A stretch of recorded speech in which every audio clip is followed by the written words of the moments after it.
Hey.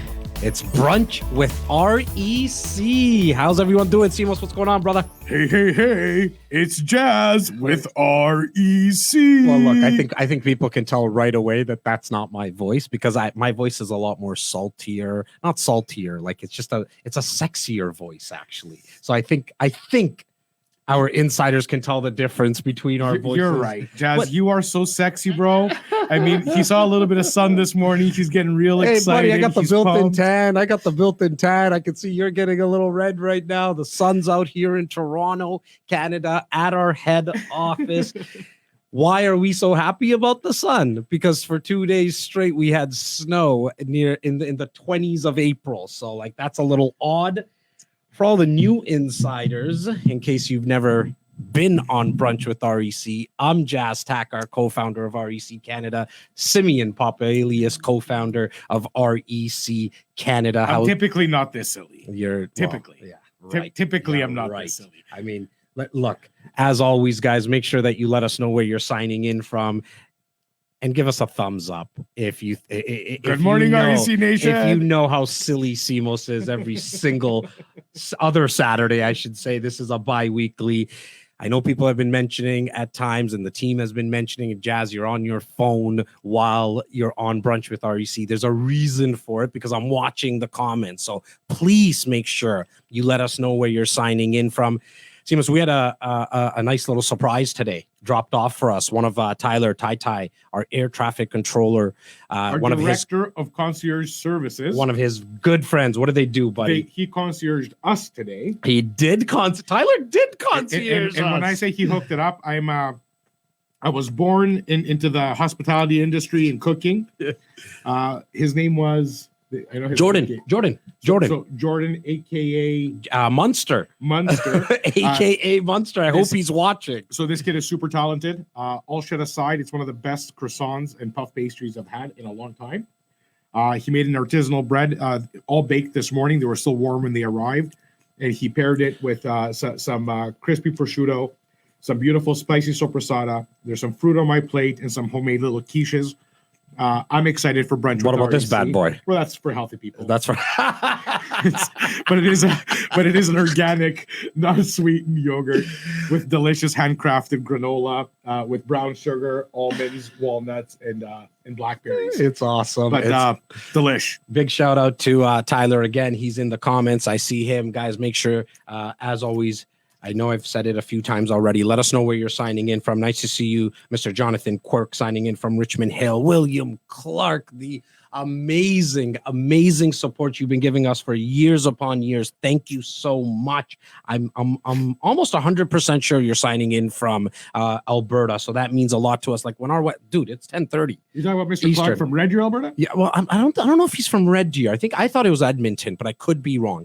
William, let me know, and I do apologize up front. But when our insiders sign on from the West Coast, like, how nice of a feeling is that, brother? Well, I mean, it's 8:30, it's 7:30. Like, that's really, really amazing. It's why we love to do these brunches every other Saturday. We would do it every Saturday, but our wives would probably want to kill us. Not that or further kill us. Well, I was about to say that. Kill us right? more. Yeah.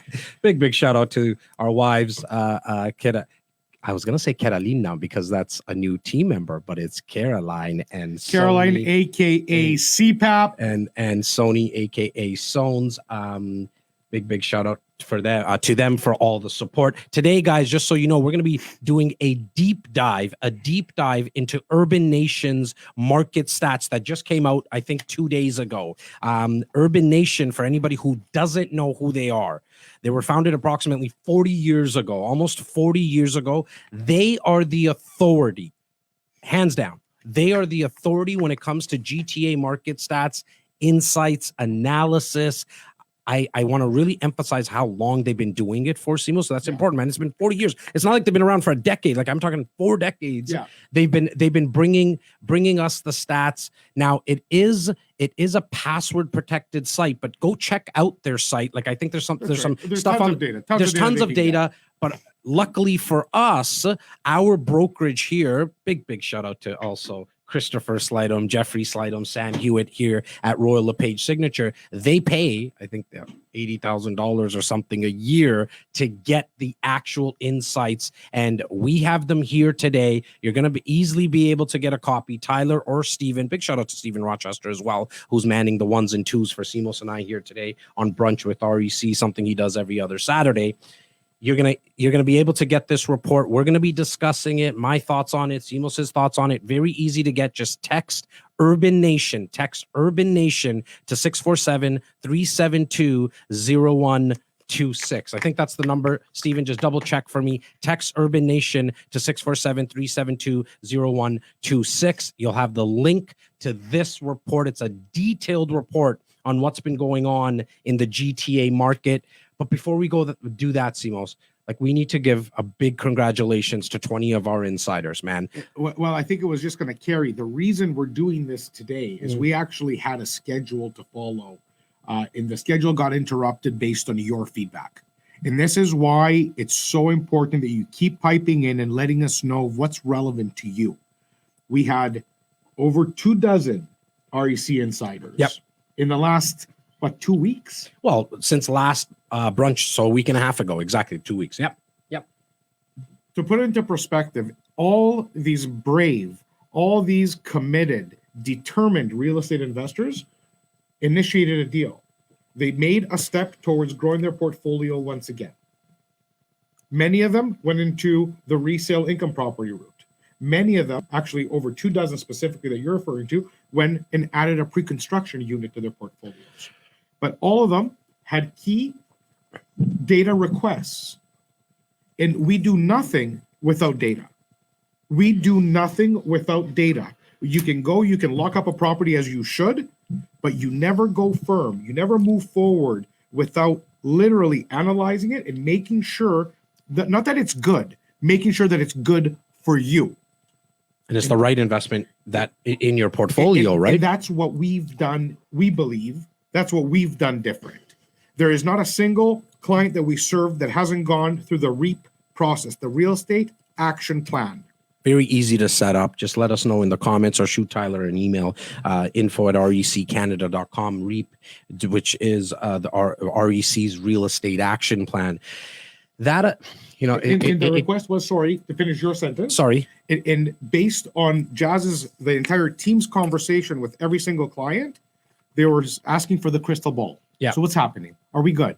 COVID this, COVID that, pandemic, economy. What's going to happen? Who's going to pay back these trillions of dollars in debt? If we had crystal balls, we pull them out. Right. And I have. You know what I mean? Like, I have a crystal ball. I pull it out every so often. The head is very shiny today. I mean, Steven put the lights on in here. Like, it does look like a little crystal ballish up there. But until it actually starts working, we're going to turn to the experts. And as Jazzy was saying, this is a company that's been in business for 40 years, providing excellent, amazing data. Sean Hildebrand, who is the CEO of that company, is a good friend of Royal LePage Signature and the REC. Yep. And that's what we pay for. The data is one thing. The actual expert interpretation that we can rely on as your go-to for advice is what we pay for. And that's what we're going to do today. We're going to actually interpret the data. We're not going to just give you stats. We want to go deep into them.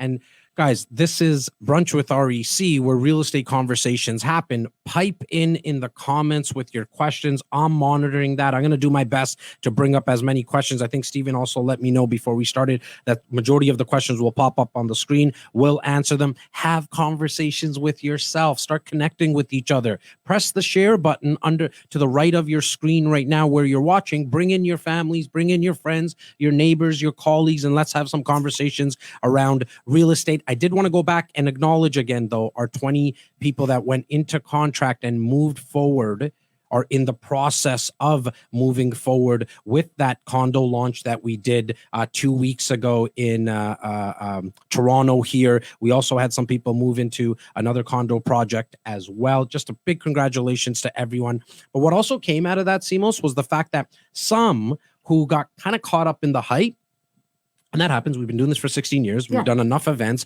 We've done enough webinars. There's nothing wrong with people. There's nothing wrong with that. In fact, I like that there's a sign above my head right now that says ready, fire, aim. Tie up property and then do the due diligence. There's nothing wrong with that.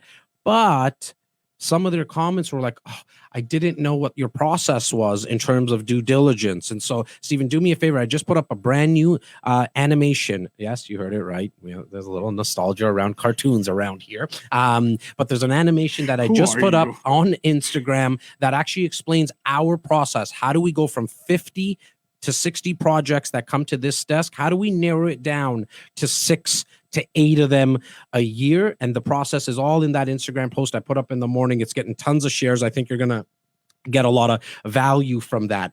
I also want to quickly give a shout out to Bobby Pume. I see him here in the comments and everyone else on our team. But let's dive into this, brother. Let's dive into the Urbanation report. Make sure, Stephen, that you mentioned somewhere in the comments as well, or on the screen, how everyone who's watching right now can get this report. All they got to do is text Urbanation to that number. Simos, Urbanation says sales volumes nearly double last year, essentially double. It's 97%. Let's call it 100%. Let's set a baseline. We're comparing March to March. It is now what? April 24th? 24th today. April 24th. Yeah. This is the data that has come out to compare March 2020 to March 2021. Yeah. So it is the very first official month inside the pandemic. Mhm. So no, everybody, last year they said 14 days to flatten the curve. Yeah. It's turned out to 365 days and counting. Yeah. So I don't want to talk about the pandemic, but I want to talk about the real estate market now can be tracked year over year inside the pandemic. A full year can be tracked. And we know what happened in the pandemic. We know in what order it happened. And now we can compare apples to apples. March was an anxiety-ridden month in 2020, meaning we were getting bombarded with the news of this new virus that nobody had ever heard of, that was killing people. It's spreading across the globe. Anxiety, chaos, don't know what to do, shut the economy down. You could have literally shot a cannon down Yonge Street and it would have hit no one. Right across. I mean, any of the major urban centers, any of the major centers. So we are comparing March to March a year in. There's no argument that in March 2021, with variants and being introduced and thousands of cases again, so we didn't get better, everything's gotten worse. But I'm not focusing around the negativity of it, but people have evolved around it. People are not lined up for toilet paper anymore. Not this time around. Not this time around. Are people respecting the virus? I believe they are. I believe our team is, our brokerage is, everyone else we know is. We come in here for literally 2 hours within our bubble. No touch. Like, everybody is starting to live with the virus. Everybody's starting to be able to stay at home, go out for the essentials.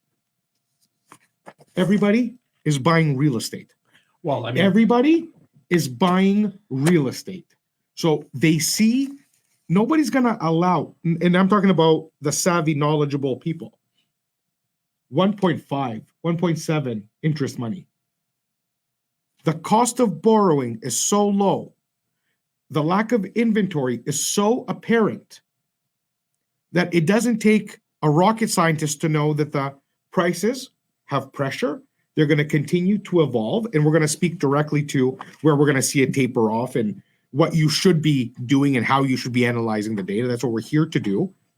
But for the first time in a year, we're comparing pandemic inside the pandemic, and we can make knowledgeable moves with confidence, armed with the pros. So let's talk about that right now. Let's get into that. So sales nearly doubled. Like I said, it's 97%.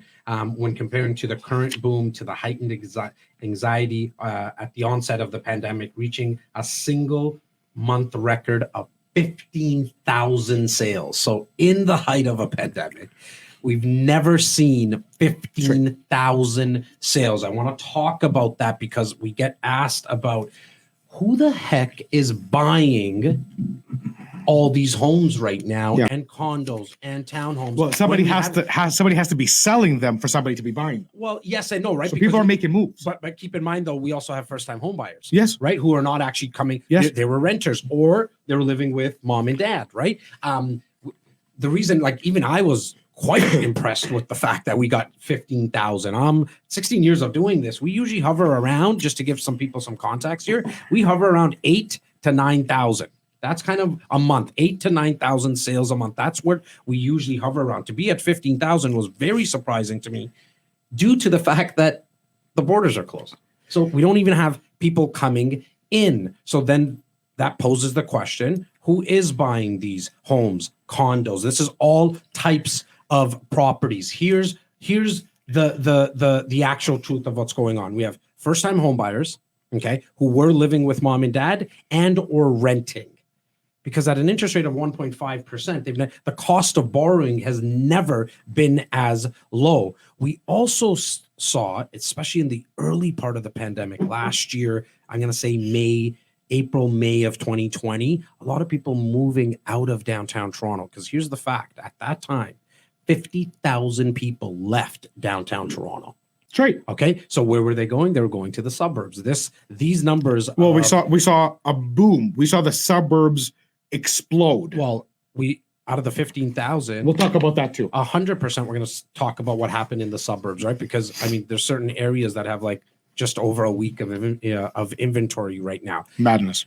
So as people were leaving, sorry, I want to go back quickly to where these 15,000 homes and condos is recorded. It's all of GTA. Yes. Okay, so that's essentially, I'm going to call that Bowmanville, right into Hamilton, up north, right to Aurelia, down to the lake. It covers that geographical area. Well, it does. You're right, because it covers all of Durham, all of York, all of Halton, Peel. It stops at Hamilton. It's not Hamilton. Well, no, it is. So Urbanation's report actually includes Hamilton. It includes Hamilton now.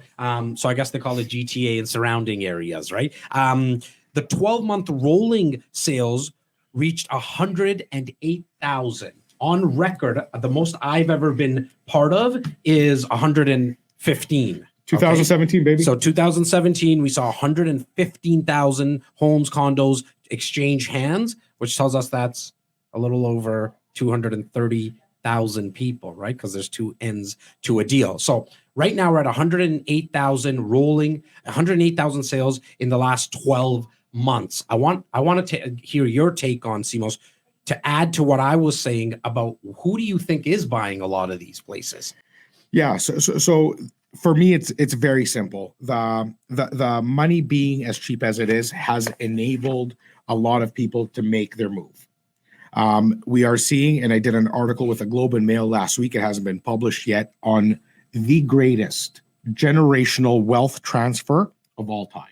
And this is not a Canadian thing. It's a global phenomenon where literally the baby boomers are not waiting till they pass to do the inheritance. They're doing the living inheritance and transfer of money, because it is every urban center on the planet right now is experiencing a real estate boom. So, and I'm not talking about offshoot markets. I'm talking about the major markets. Well, Vancouver, even the offshoot markets, you're seeing but that's low inventory. Of course, right? And that's because of cheap money. Right. But what I'm getting at is when you're asking who's buying this, and we're talking about markets, big markets that can be tracked, Vancouver, Toronto, New York, Chicago, Montreal, where you have density.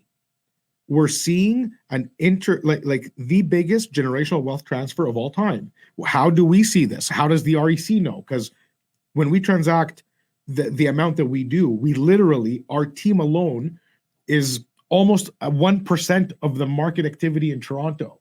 If we finish this year if we break our record and let's say we hit 1,000 deals, that's literally 1% of the market in the entire city. Yep. So when our people speak to the broker and we see the source of funds is mom and dad, we see the source of funds being the family trust, we see the funder source being borrowed from the uncle or borrowed, like the money to put down 20% or 10% of a home that's on average 1.2, 1.5 in Oakville, 1,000,001 in Durham, whatever the case may be, you're still looking at 100K plus.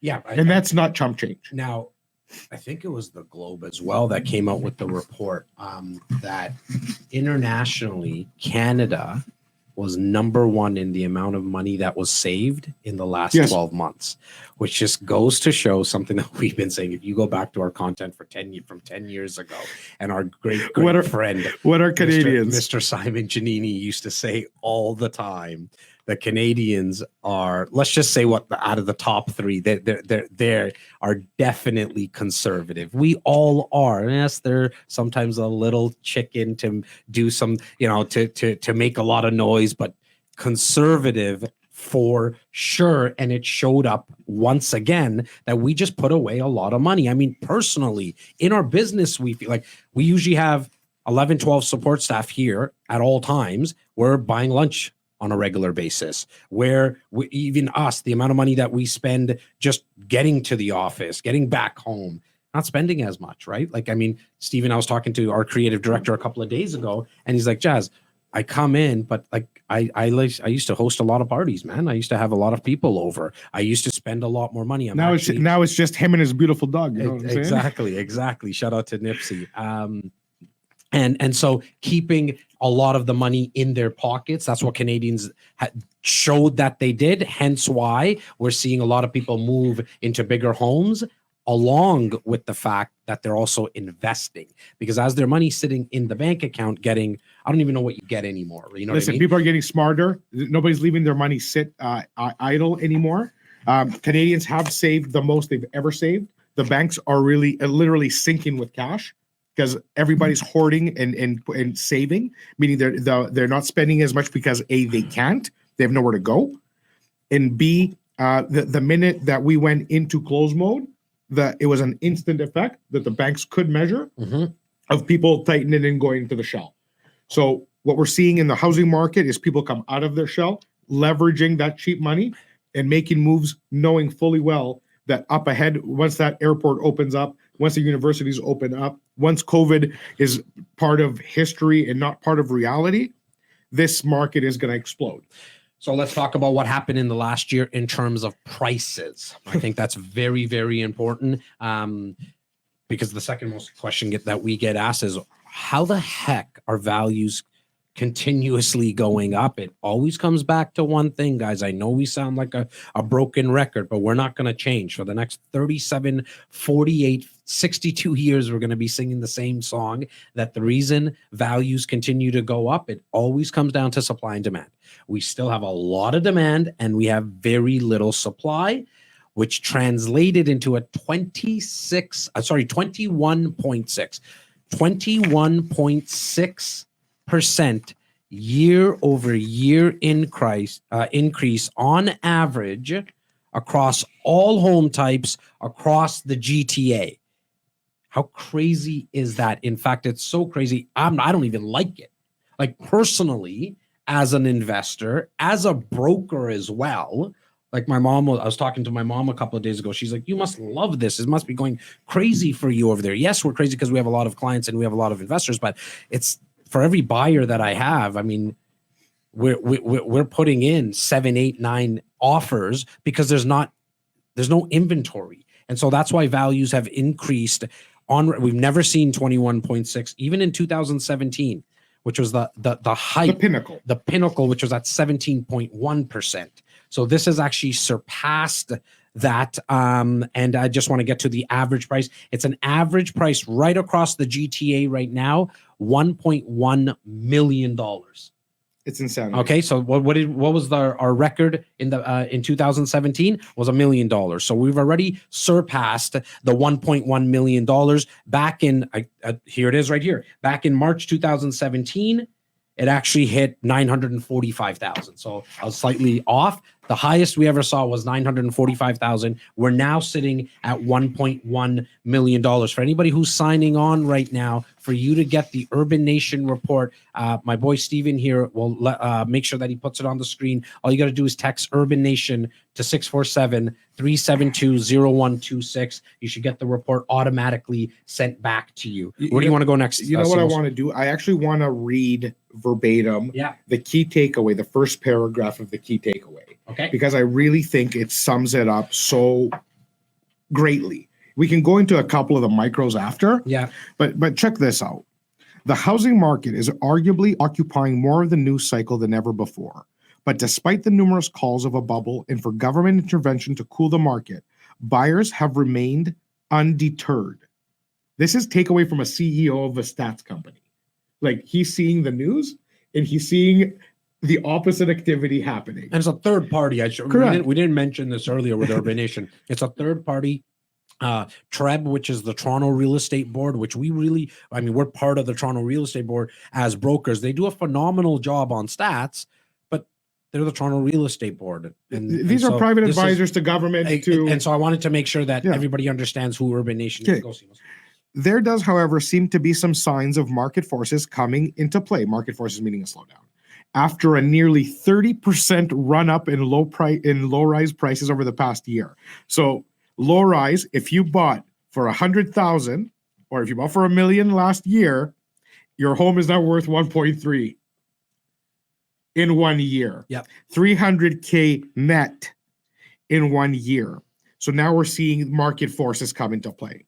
While the strong rate of new listings hasn't quite been able to keep pace with demand, it is offering more choice in the market and reducing some price pressure. So we are seeing more listings come to market in specific areas that are easing. So that 0.4 months of inventory, even when it becomes 0.9, almost a month of inventory, you can see that there's room to breathe. That you don't have to put in 400,000 over asking to compete. And yeah, just quickly on that point, when you said that there's room to breathe. Breathe. Yeah, it's interesting that you said that, right? Because still under a month, less than 1 month of inventory, that's still crazy. A very strong. We can't get any stronger, market, right? And so it's just funny how our brains are wired now for us to say, just give us a month of inventory, and we'll breathe, right? Because we're now sitting at 2 weeks right across. It's 2 weeks and 3 days to be exact. Guys, right up to 4 weeks ago, Jas, half our team were literally out nightly, sitting by their DocuSigns and their computers, putting in offer after offer and not getting a single deal done. I have never seen that before. Oh man! When half my team is like literally bursting at the seams, angry. Like it was okay once, twice, 3 times, but when you go 5, like your buyer is now going through the ringer. Dude, we had a property that had 73 offers on it. 73 offers. You know how crazy that is? Just to I would hate to be the listing broker. 100%. I would hate to be the listing broker. To keep that organized. Keep reading. Go.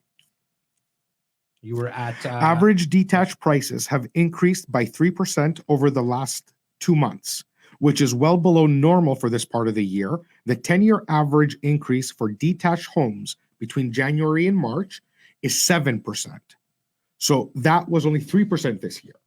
So even in a market that went up 30% in a year, these guys get into the detail, get into like the micro, because that's how predict. Like if you want to do predictions, you need to know exactly what's happening where.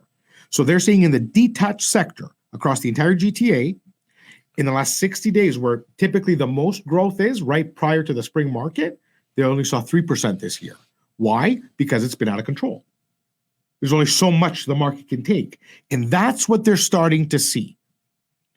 So the drop in interest rates to emergency levels has been largely played out with respect to low-rise prices, and affordability limits are now leading market appreciation to once again shift into the condo segment. So this we've seen before, right?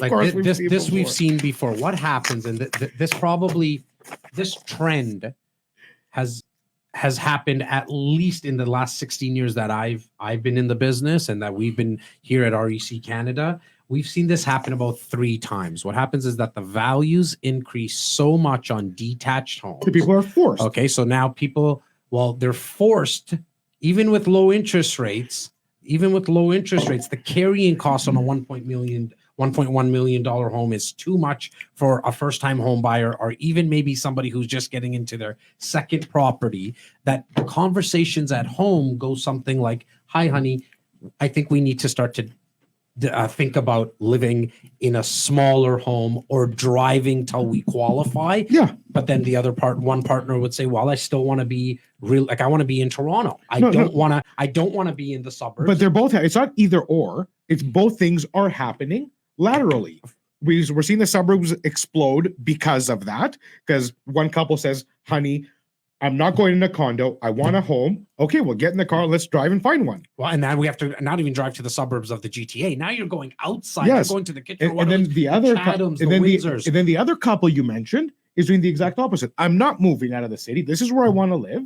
if we can't afford a house, let's do a garage sale because we're getting a condo. Well, that's why we've seen now the shift going back to condos back in September. I'm going to say August, September of 2020. Values for downtown Toronto condos. Remember, I mentioned that 50,000 people. How many times Toronto did you say condo? they was on sale? Oh my God. The amount of times I was trying to scream from the rooftop saying that downtown Toronto condos on sale. This is where to invest. Now, a lot of people did listen. Why? Because at that time in August 2020, September 2020, values for downtown Toronto condos were down by 10% compared to pre-COVID. We're almost at the pre-COVID numbers. We're not quite there yet. It's probably a difference about 3.5 to 4% on resale condos. I'm talking specifically resale condos. New construction never stopped. And the reason is because as all those people were, remember I said 78 offers, only one person gets the home. And so 77 of them, out of the 77, half of them say, screw this. I lost out on 42 offers already, 13 offers already. I'm going into the new build sector. And that's why new builds kept on continuing. They're hedging. They're hedging against the future. Oh, for sure. Right. So. Well, and it's easier in terms of a down payment for some and all that. Yeah. But going back to the resale condo market, it's why now we're at about only a difference of 3 to 4%.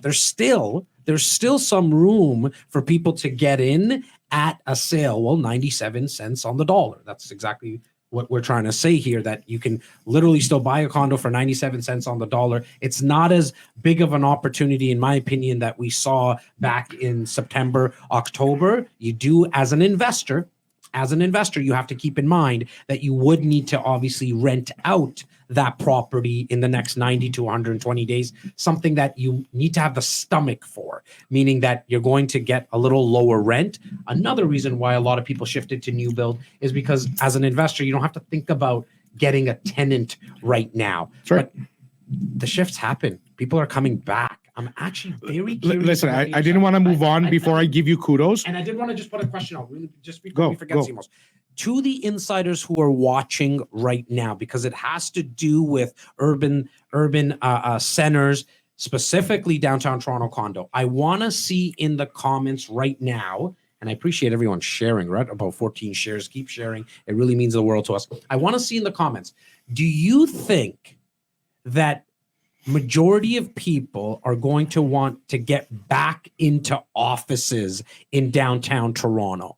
Just give us you know what? I don't want to do a thumbs up here. I want you to put it in the comments. Yes, if you think majority of people are going back to work into downtown Toronto condos. No, if you think it's going to be less than 2 days a week. I really want to get a sense of what our insiders think, because my personal opinion on this, running a team, like with a core staff in terms of building culture. I mean, that's the number one thing. Number one. We love our insiders, but first and foremost, we need to take care of our staff, because then they'll take care of you. And that happens for us through culture. And so I've seen productivity go down. I mean, a lot of our team is working from home. They're trying their best, but there's only so much that you can do sitting at home. I mean, I talk about Tyler a lot because I haven't seen Tyler in over a year. I haven't seen Tyler. No, but we've created a virtual see you every day. Yeah, but that's still not as well. good. We did the same thing with REC Insiders. Right. You're going to take away our live events. That's fine. See you on Facebook. Still not as good. I get it. In my opinion, but still not as good. Us, yes, need that interaction. But I think a lot of people do, because I think from a jobs perspective, when somebody's working, I mean, promotions get tougher. Sure. In my opinion, promotions get tougher. Do you know where a lot of the crew that's around us, you know where they got their promotions? At the friggin' water cooler. Just conversations we were having. You know, so it's tough to get that culture is very hard to build. This is just my opinion. Man. I want to hear from the insiders. Do you think that people are going to go back into 5-day work weeks in the very, very near future? Or is this the new norm where people are going to work from home? I'm seeing the comments light up. Keep them coming. Simos, but you wanted to talk about the downtown Toronto condo market in terms of how it went down. No, I just wanted to acknowledge, there was not many people that agreed with us. Yeah. And you specifically took it, in my opinion, I must have heard it at least 50 times, legit, when you almost coined an entire phrase, the Toronto's on sale. And I don't like to give you a lot of credit ever, but I will give you credit because you were screaming it from the rafters. I'm factually 100%. You put at least 40 people into resale condos downtown. Yeah, for sure. Because And those 40 people have already seen a 5 to 10% appreciation in 4 months. Right. Well, the numbers tell us that, right? So you can't, there is nowhere on earth that you can make that kind of money other than strategically investing on opportunity, leveraging the opportunity. People got shook. People got scared. They want to move. Sell it then. Sell it for 10% down because I'll buy it. 100%. I offered it on live on Facebook how many times?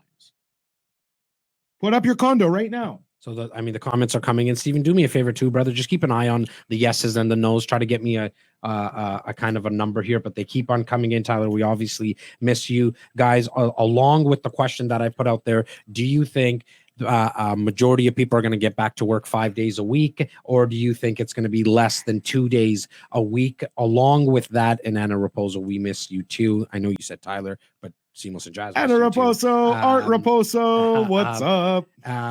Look, I think it's right now, it's about 50-50. Keep the answers coming in here. To everyone else, Steven, I see a Chantel roster. Is that a family member of yours? No, I wasn't sure. Let's see. No, okay. Yeah, it's my sister. Is it? All right. Shout out to Steven, Rochester's sister, Chantel. Steven Rochester. We love you. I've never met you yet, but thank you for joining us on Brunch. Guys, everybody who's watching, throw in your questions. If you want to ask any direct questions, maybe even on a deal that you're working on or looking at, just throw them at us. Simos, let's continuously. I have a quick question for Paul. All right. Eating a bocconcini ball with a strawberry. Is that a gross or is that... Buddy, you are allowed to do anything you want. I would do it. Ask your questions here live right now. I want to continue down the path of the news that's coming out for June 1st. It's going to be is it OSFI? Is that how they pronounce it, Simos? The regulatory body here that's going to be announcing, they've already announced it, but it's coming into play on June 1st, the new stress test. It's right now, I think it's at about 4.79% that you need to get at 5.25. What's your thoughts on it, man? Because I got my opinion on that. What's your thoughts on that? Go. So again, it's another fart in the wind. They're only hurting the first-time home buyer. Yeah. So instead of doing anything productive, the government wants to make noise to pretend they're doing something about something. Yeah. They're not addressing the real issue of supply. Again, they're not addressing the real issue of 7 to 10 years of red tape for a development to come to fruition again. So what do? To try to slow down? Attack the market where it's easy. Low-hanging fruit. Let's hit the first-time home buyers by making it more difficult for them to qualify. The amount of people that are going to get hurt by that kind of a change from 4.79 to 5.25 is literally a drop in the bucket. They're going to hurt a few people, but are they going to change the trajectory of the marketplace? In my opinion, absolutely not. Really quickly, I got about 30 people that requested the Urbanation report. If you have not yet requested your Urbanation report, text Urbanation to 647-372-0126, 647-372-0126. There's about 70, 80 people that have been going in and out. There's probably over 100 people that have been going in and out of today's Brunch with REC. So make sure that you get your full detailed report. There's tons of graphs and all. Like I want to make sure that you get the full report. My thought process on this new OSFI, I actually, even when was the last time they did this, Simos? Was this 2019? I believe it was, right? Early part of 19. No, it was beginning of 18. Beginning of 18, right after the Fair Housing Plan? Fair Housing Plan in April, Yeah. and then Jan 1, I think they implemented the stress test. So I totally agree with everything that you said. What was it called? The B something? Yeah. The name eludes me. Anyways, but back then I was saying the same thing. In terms of, I actually like it, and I'll tell you why. Okay, totally agree with you about the government not doing more. And this is not a political rant. I mean, I never go on those, right?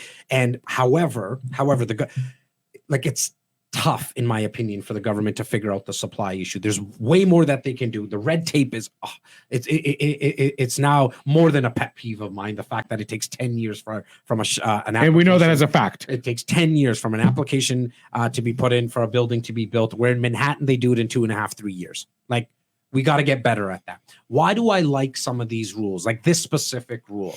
Because to that first-time home buyer, I think we as humans sometimes we buy more than we should, right? And we see it a lot with first-time home buyers. My cousin bought a 2,700 square foot home. Now I want to buy a 27. I need to buy 2,800, right? A lot of people say calling it keeping up with the Joneses. We know in Brampton they call it keeping up with the Sings. You see it a lot. People do it a lot. Where I think with this regulation, it at least protects some of these first-time home buyers not to from buy themselves. more from themselves. And long term, what happened in the States in 2008 and 2009, like there's a very low chance of that ever really happening in Canada, because back in 08 and 09, if you could walk, talk, and chew gum at the same time, you were getting mortgages. Here in Canada, how many times do you and I try to get a mortgage? And with our clients, good credit, good income, a good down payment. Listen, and we I get see, put through the ringer. I see your point. Right? We have a different financial system, and I see your point that sometimes it's better to protect people from themselves by making these measures when money is so cheap and the hype is high that the market's going to go up forever. You are going to have people making mistakes. I get it. But you can't bring in policy. And again, this is my opinion, like as a response to you. Yeah. What you're saying obviously makes sense because, but how many people are that irresponsible, or how many people? I just don't think it's enough to shift the market. Well, look, I mean, the last time that it happened, like you said 18, right? It was a complete Band-Aid. So I get what you're saying. It did nothing. And now we're ahead. 2 months maybe. Okay. Like and nothing. 3 years later, we're 10, 15% ahead of the pinnacle then. Yeah. So this is not how you fix the problem. Well, supply. Well, let's talk about supply then. Let's talk about supply. I think that's very, very important. And as insiders, please chime into the conversation. This is Brunch with REC. It's where real estate conversations happen, not just with Simos and I and our guests, but with you as insiders. This is the spot every other Saturday, live here on Facebook. And just, I had to say congratulations to one of your paisans, Peter and Bessie, who moved forward at House of Assembly as well. Just another example. We were looking at a project earlier on in the year, brother, and it just wasn't the right fit for them. And they called us and they said, I remember the phone call, Jas, like, is this a problem? Are you going to still offer us other opportunities? I was like, guys, what are we talking about here? Like, this is what we do for a living. Whoa. Like, yes, I don't care if you don't get into any of our projects. It doesn't matter. You can go down to like the 1 yard line. And if it doesn't work, that's perfectly fine. Big shout out to Peter and Bessie, because you went through, what did you say? Say it again. To your health. There you go. Supply. As well as an insider, what do you have any insights or thoughts on how the city of Toronto, the Peel region and the Halton regions can increase the supply? Because we are built on an island. I mean, that's it. Like, until we start to think like the guys and gals in Dubai, where we start to build on water, we got the lake to the south of us. We have the Greenbelt legislation. Let's just say for a second that nobody here is comfortable with lifting the restrictions on the Greenbelt legislation because we need to preserve this land. What's some thoughts now? Listen, we're getting very, very involved. So the difference with us specifically, and that's why we can speak to us, is we haven't allowed the market to dictate the direction of our business.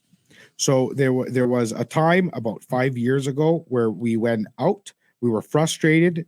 5 years ago, it was the same shit as it is today, pardon my French. No inventory, 0.7 months, 0.5 months of inventory. And I'm literally working all day and all night and going home with no deal. We had enough. We have a growing team. Now I have a massive team. And we basically took inventory into our own hands. We went out and developed and nurtured relationships with every builder the city has to offer. We are friends with the developers in this city, with the companies that market their product. And we have such wholesome relationships where we are at this point in control of We have access, I would say, to almost all, if we wanted to, inventory of new construction in the city. Why is that so important? When a project goes up, and I'm going to let's use, for example, Emblem Developments. Their CEO, Kash Pashutan, he put out a project, number 1, Jarvis. Great location in Hamilton, but let's be 100% real. That is not Young and Bloor. It's Hamilton. It's a great project. We sold the crap out of it because we know the money that we're going to make on it. We actually couldn't even get one for ourselves because we gave them to our clients. I would have bought 2 or 3 there because I know that's going to be a 30-40% delta by the time it's done. Anyways, but to see that project, 350 units. 350 units. How many people tried to reserve a unit? 3,000. 3,500. Was up exactly. Literally 10x. For every unit available, there was 10 buyers. He could have charged $200 more a square foot and sold it. Well, there's a project in Whitby that has, I think, 350 units, and right now they're at a little over 2,000 worksheets. What do you want? So again, when we're talking about development, there's 2 things you can do. You can get mad and stay in line, or you can do something about it. And what you can do is be at the forefront of it. For me, when you ask me what my personal goal is, where I want to go, I'm going 100% into development furthermore. Does that mean I want to pick up a site and develop it? That might be in 20 years from now, but I want to be directly inside planning. I want to be directly tied to the consultants and to the developers with what they're doing, knowing what their timelines are. So that what you're going to buy with REC in 3 or 4 years from now, I want to start working on today. I love that. So that's the depth that I'm shooting for. To know that in 3 years from now, Jazzy, we're going to have 4 towers going in Whitby and nobody's going to know. Yeah. So look, I think that there's other ways as well. Again, agree with you, but to add to that, I think there's other ways to add to the supply, i.e., like, why aren't we looking more deep into laneway housing? Right? You're talking about like fixed today. I'm talking fixed today. Like, there's a million things. Great job. Next year too. Like I want to try to fix the supply now, next year, next 2 years. The missing middle. Yeah, 100%. Because look, this 21.6% year over year increase is not good in my opinion, because anything that goes up that fast comes down. I always use Alberta, and William Clark is from Cochrane, Alberta. Right outside of Calgary. I just caught it, William. Thanks for letting me know. But I use Alberta as an example, right? If you look back into the last, 10, 15 years of Alberta, you see a lot of this in the real estate market. Why? Because a lot of it has to do with the manufacturing of oil there. And it's a cyclical energy economy. And with the GTA,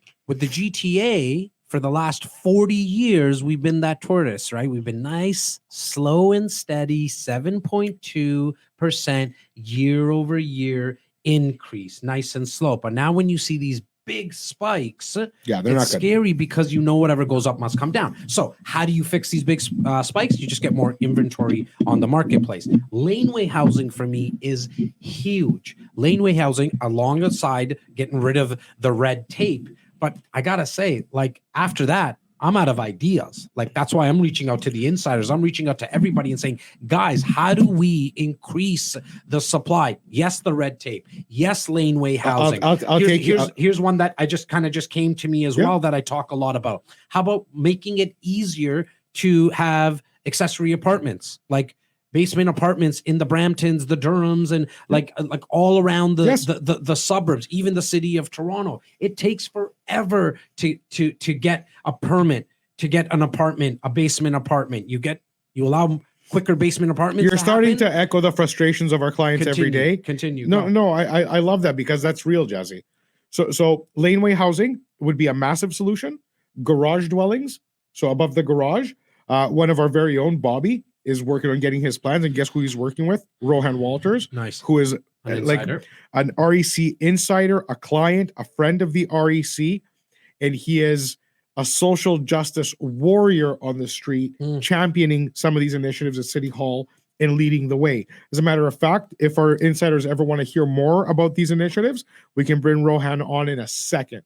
And this guy is a diamond. He is the prince of men, one of the nicest men I've ever met. And this is what he's pressing. He lives in the West End. He sees people getting moved and shifted because of not being able to afford to stay where they've always lived. That upsets him, and that upsets a lot of people. Mm-hmm.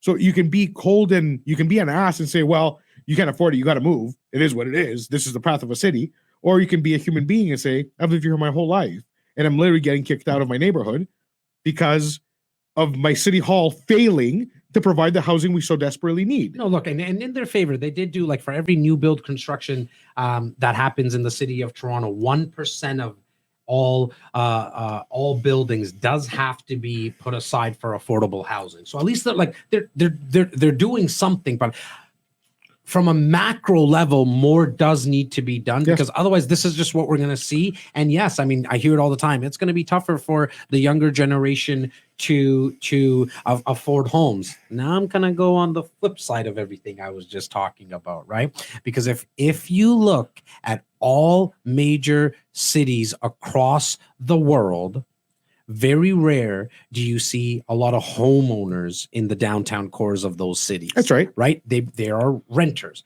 Think about Manhattan, think about Tokyo, think about even Vancouver within our own country. I mean, price per square foot right now in Vancouver, I think, is hovering just north of $2,000. We're here in GTA, we're hovering around $1,300, $1,250 to $1,350 kind of thing, right? Manhattan, Hong Kong, London, you're 3,000 and above, right? And so we're still on sale. 3,000 US and above. Exactly. We're still on sale compared to some of these other major cities. So what happens with some of these first-time home buyers? You unfortunately, you kind of alluded to it earlier. You have to drive till you qualify, right? Yeah. You have to go further out, or you got to bring down your expectations. Like, you have to consider not only a condo. That's just exactly what you're going to be buying. Like, let's just get there right now. So whoever has problems with condos in general, look, we're number one in North America in terms of the construction. By a lot. But like, there's nobody even close to us on 170 some cranes. I think we're number two to Singapore in the world in terms of the amount of cranes that we have going on. Why? Because we can only build upwards. But if you were thinking about a 800 square foot 2-bedroom, sorry, you got to bring your expectations on. You got to consider a 575 square foot 2-bedroom. I know that sounds small, but that's the average. And so for anybody who's watching and maybe thinking about their kids, or if you're a first-time home buyer, you got to bring down your expectations now of what you can actually get. Or perhaps just to use maybe language that's softer than bring down your expectations. Mm-hmm. Continue to log on to this brunch. Continue to log on to relevant shows and keep getting educated. Investing in yourself with the right education is not going to bring down your expectations. It's going to keep you in line with what's realistic for you. It's going to mitigate the risk, right? I mean, education, in my opinion, it's mindset. Yeah. It's mindset. If you have to cry yourself to get into a 575 square foot bedroom, or you can say this is the privilege of ownership, there's two different mindsets. Well, now you're going to take me down a different path, right? I love you. I love you too, because there is nothing wrong with renting correct where you live, as long as you invest the rest. In fact, if you look at the uber wealthy, very rare do they actually own where they live. Because contrary to what a lot of people believe, that your principal residence is an asset, it's not. It's a liability, like, period. Anything that you pay out every single month out of your pocket is a liability. And so there is nothing wrong. Yes, it's appreciating. Yes, you're paying down your mortgage. But it's not a true asset, okay? Yes. Especially in real estate investing talk, right? Yes. So what am I trying to articulate here is the fact that if you might not be able to own a home where you live, that's okay. There's nothing wrong with that. Pay rent. You actually have a lot more flexibility as well. You have more. You could be a little bit more fluid. You can pick up and go. You don't have to maintain the home. You don't have to shovel the snow. You don't have to cut the grass. You don't have to worry about the roof and the windows. However, if you don't invest it somewhere into an income property where somebody else is paying you, now it's a real asset, then I think you're doing it wrong. Right? If I could wave a magic wand, and I think if we here at REC could wave a magic wand, everyone would get into the real estate market at least once. Just once. Just buy one income property. We love the ambitious goals of having 100 to 700 to 4,200 doors. But wow, if we could, I think our goal and our mission, and we've been talking vision a lot recently between both of us, Simos, I think our vision has never changed. It's if we can just get everyone around us to at least own one income property. Yeah, you're not going to make millions upon millions of dollars, but it will change your life. That one property. Well, I think a lot of people in this room specifically have been around for years and literally have watched our path. Some of them our entire path. Most REC insiders, at least the last 5 years, for real. And you can't fake how happy you are for someone. And I can't tell you how many messages I get from our REC insiders saying how proud of us they are. And like we always say, we're so grateful. And like we get messages of support from our REC insiders. It's like the reverse client talk. It's like, you know, I'm so proud that you got another person in and you were able to change their lives and this, that, and the other. And it's like, I honestly get the biggest pleasure ever of doing this. I know. I definitely don't do it for a single transaction. Is that because you're sitting beside me? Maybe. Okay. Maybe it's of course, you know what? No. Everything is because of you. I love you. Everything I do is actually because it makes Jas happy. He's actually the best looking. Let's say the prince. Give him the prince. The prince of Punjab. Yeah. The great state. The great state. Punjab. To your point about getting messages and stuff like that, there was 5 insiders that referred us to their friends and family this week. And I just wanted to say thank you to each and every one of them.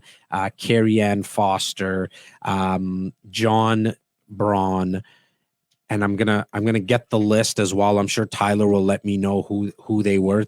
Just a big, huge thanks. It by far is the best compliment that we can get when you entrust us with your friend. We forgot to thank our team. We forgot to thank all the team referrals.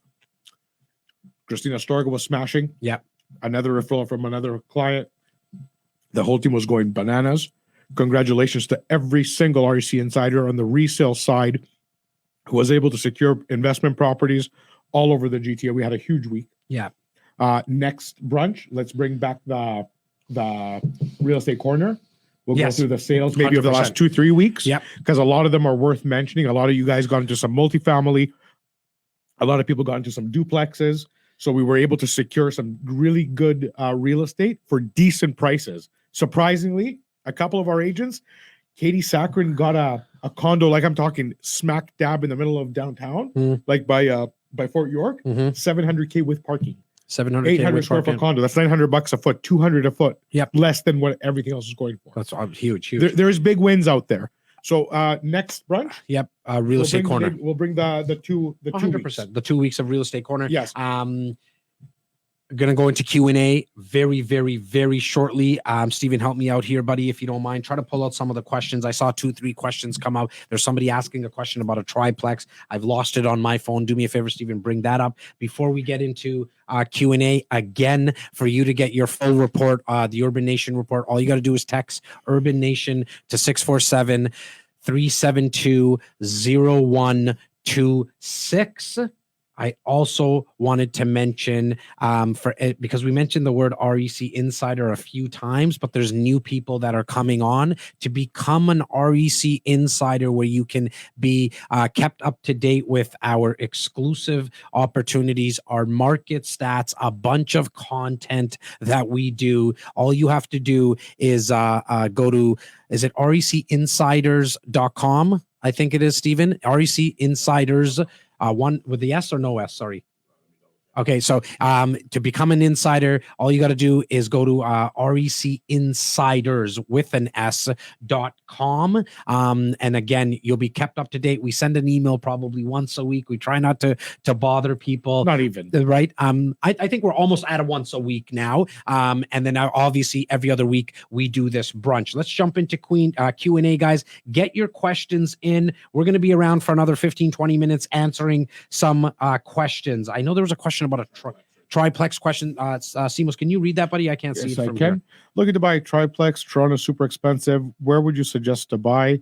Student rentals. Well, Julie Dupuis.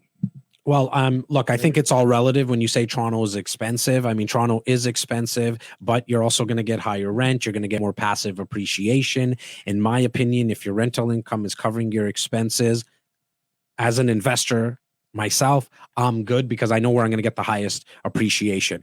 The outskirts are phenomenal, but Toronto will always outpace any other place in the Greater Toronto Area, and I'll say any other place in the country long term, because 50% of immigrants for the last 20 years, when they come to Canada, 50% of them come into the GTA, which will always give you a steady flow. Now, Julie, if your question was based on the fact that, well, Jas, I don't have the down payment that is required in Toronto, then definitely going out to the outskirts, i.e. Simos, you obviously work very closely with our multiplex division. We have Jacob and Ronald, and I think Ethan was on Mark Gano. You work very close with our multiplex department. What are you guys seeing in terms of outside of Toronto? Where's a couple of areas? And Julie, make sure to send an email to info@reccanada.com. Do we have the ability to bring anyone live on Facebook?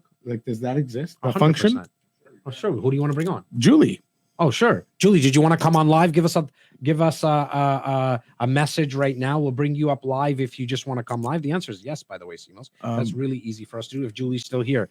Julie, if you're still here and you want to ask questions live, come on in. But why don't you answer it while we wait? So this is what I'll say. So it's very easy to say Toronto's super expensive.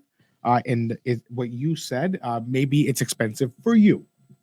To others, Toronto is still on sale. For others, Toronto is still a market to pick up land and develop in. But let's go down a triplex. If you are like the average investor, Toronto is expensive. So I agree. And you want to look at what's called tertiary markets. And right now, some of the best markets offering the best returns and still strong capital appreciation are at the outskirts of Durham in a big way, outskirts of York region. So just to name some cities for Durham region: Clarington, Bowmanville, massive growth. Newcastle, Newcastle, massive growth.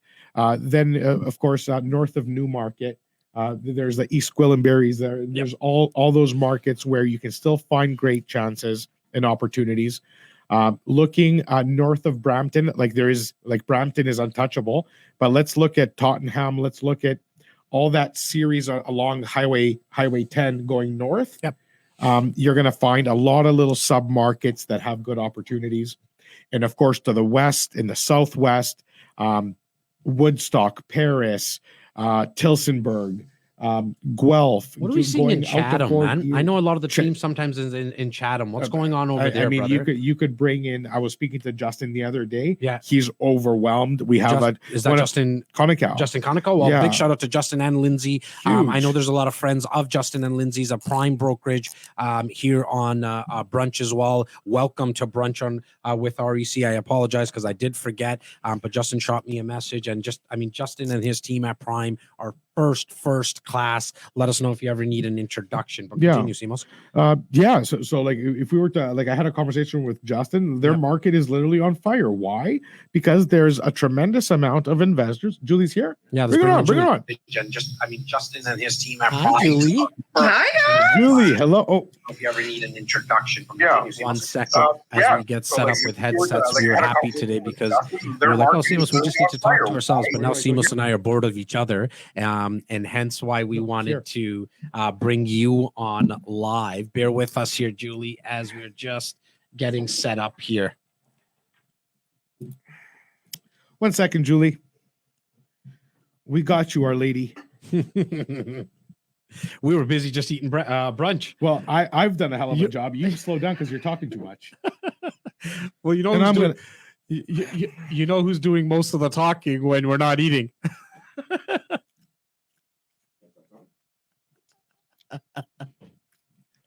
So we're actually, I get a little feedback still, Stephen, here.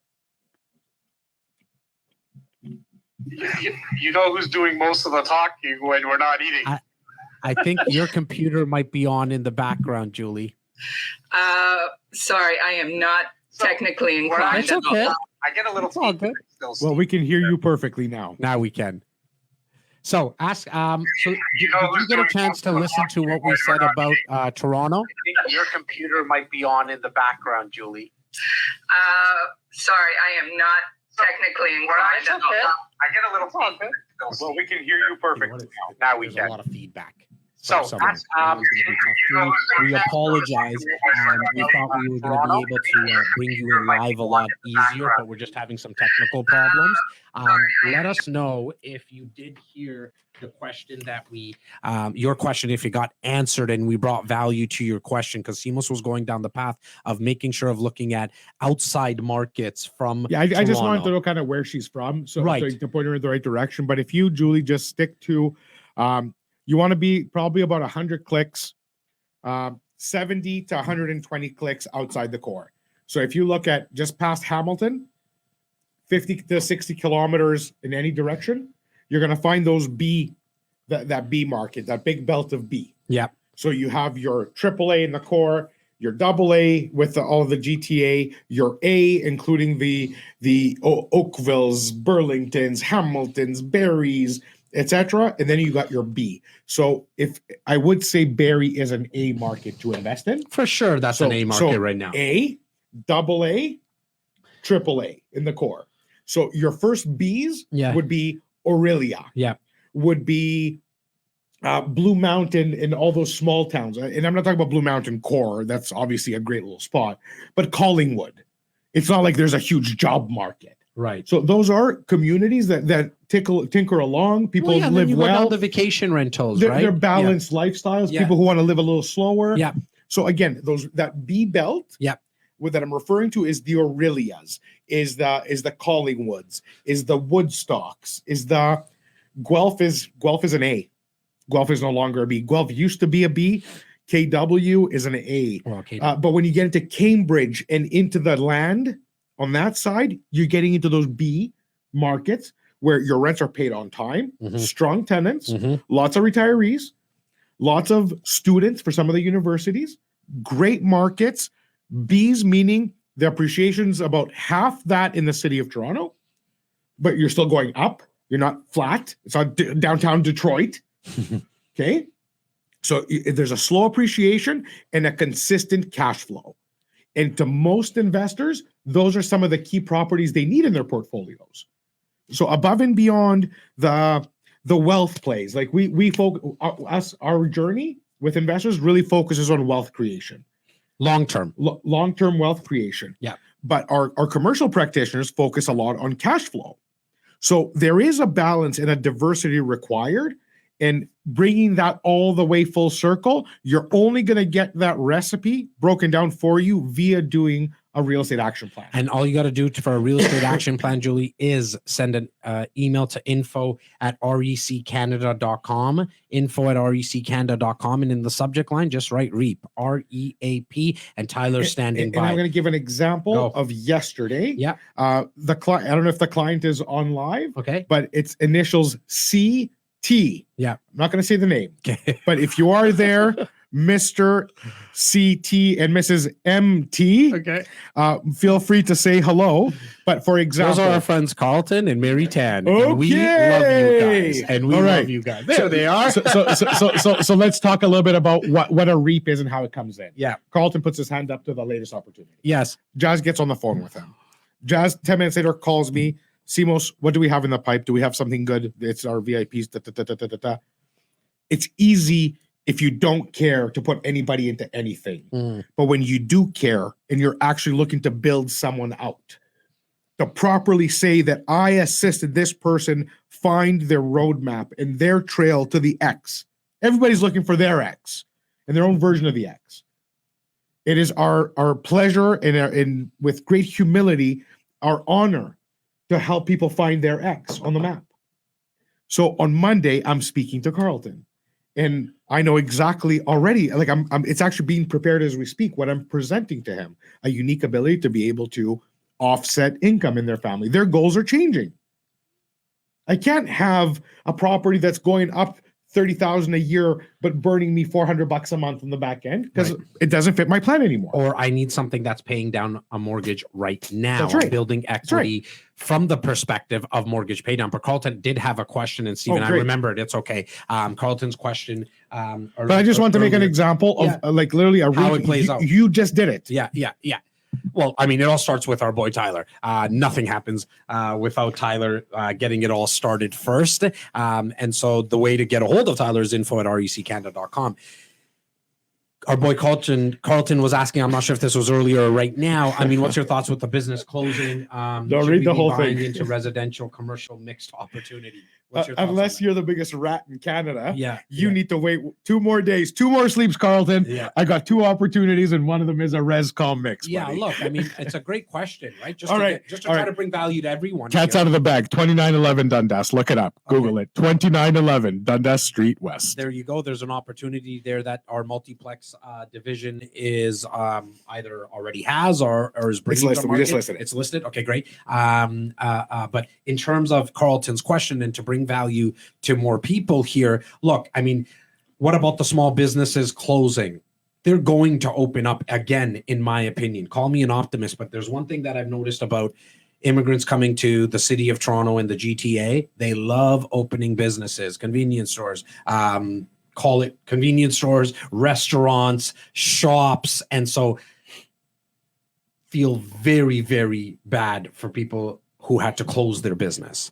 But it will reopen again. There will always be, in my opinion, especially in Toronto, people reopening their businesses again. It's just a matter of time. And so what's our thought process on investing into commercial? As long as you can stomach vacancy right now or lower rents in general, if you can stomach that for another 6 to 12 months, you're going to be fine, but you need to be able to stomach that. That was Carlton's question. Carlton, I hope we brought you value, and you're obviously going to be speaking to Simos in the very, very near future. There's a couple of other questions. There's a gentleman asking about a new a law that that's the question, Stephen. I want to bring that up here. Thanks, buddy. What do you think about government putting onto the table about capital gains tax? It's scrapped. It's gone. It's not even happening. Period. Gone. I mean, that was rhetoric Noise. that was happening about 2 weeks ago, maybe a week ago. That is not going to be. Who actually mentioned it? I think it was the Liberal government who actually said there's no way we're doing this, and the opposition fought it as well. There was talks. There was actually talks on from the Trudeau government to bring it to the budget. Yeah. It did not happen. People would have lost their lids. It's the wrong time to even mention anything this silly. Yeah. So it would do nothing but hurt your citizens further. Well, I mean, it would not curb prices. No, not at all. Like putting capital gains on your residential. You'd have less. Property, you'd have less people putting their homes for sale. Correct. They wouldn't want to pay capital gains. You would further the inventory problem even more. So it was the silliest thought that they probably had.